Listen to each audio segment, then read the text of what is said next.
Саламатсыздар ма балалар? Бүгінгі өтетін тақырыбымыз зат есімнің жекеше және көпше түрі. Зат есім деген сөзді біз білеміз ұғымды. Зат есім кім, не, кімдер, нелер деген сұраққа жауап береді. Енді біз бүгін өтетін тақырыбымыз жекеше және көпше зат есім. Аталып өткендей, зат есім екі түрге бөлінеді бұл жерде. Жекеше және көпше. Зат есімнің жекеше түрі кім, не деген сұраққа жауап берсе, ал көпше түрі кімдер, нелер деген сұраққа жауап береді. Нелер, мінеке. Зат есімнің жекеше түріне кім, не жатады?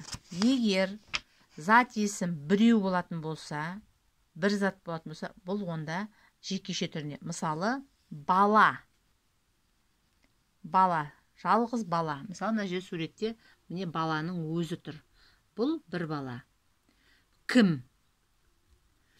Асық. Не деп сұрақ қоямыз.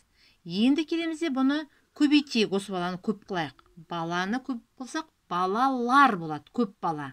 Балалар, мінекей, екі немесе одан да үшеуден көп болса, онда олар көп болады деген сөз. Балалар. Болған сұрақ қояйық. Кімдер? Балалар. Келесі асық не болса, енді асықтар. Нелер? Асықтар. Бұл жерде көп асық беріліп тұр. Енді біз бұны зат есімге көптік жалғаулар жалғанады. Көпше түріне зат есімнің. Енді зат есімнің көпше түріндегі жалғаулармен танысып өтейік. Мысалы, балалар. Көп бала ғой себебі. Бұның түбірі бала болса, лар деген жалғау. Бұл көптік жалғау, себебі бір баланы көп балаға айналдырып отыр. Бала, балалар болып көбейіп кетті. Сондықтан мағынасы өзгерген жоқ, тек жалғауы жалғанып, көп балаға айналдырды. Сондықтан бұны көптік жалғау дейміз. Лар және лер, дар, дер, тар, тер. Мінеке, көптік жалғаулар осылай аталады. Лар, лер, дар, дер, тар, тер.